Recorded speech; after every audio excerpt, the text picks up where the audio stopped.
Appointment বিক্রি করতে গিয়ে ইতালির রোমে হাতে নাতে আটক ৩ বাংলাদেশি। Rome, Italy. ইতালির রাজধানী রোমে বৈধকরণের অ্যাপয়েন্টমেন্ট বাণিজ্যের অভিযোগে ৩ বাংলাদেশিকে হাতে নাতে গ্রেপ্তার করেছে স্থানীয় পুলিশ।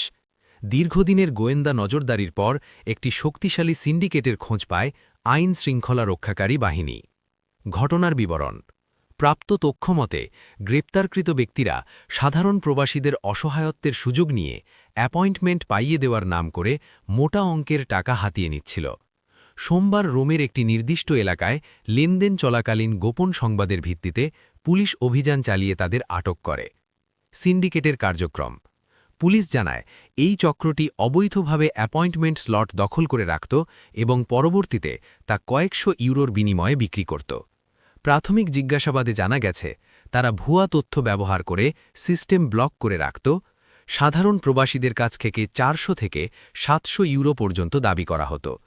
এই চক্রের সাথে আরও কয়েকজন জড়িত থাকার সম্ভাবনা রয়েছে। কমিউনিটির প্রতিক্রিয়া।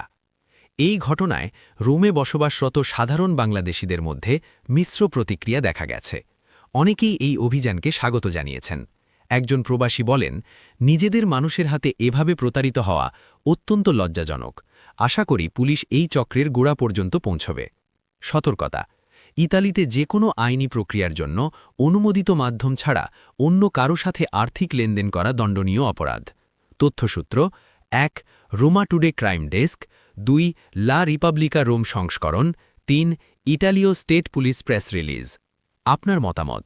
নিজের দেশের মানুষের সাথে এমন প্রতারণা যারা করে, তাদের কি কঠিন শাস্তি হওয়া উচিত নয়? আপনি কি কখনো এমন দালালের খপ্পরে পড়েছেন? কমেন্টে আপনার অভিজ্ঞতা জানান এবং সবাইকে সচেতন করতে পোস্টটি শেয়ার করুন।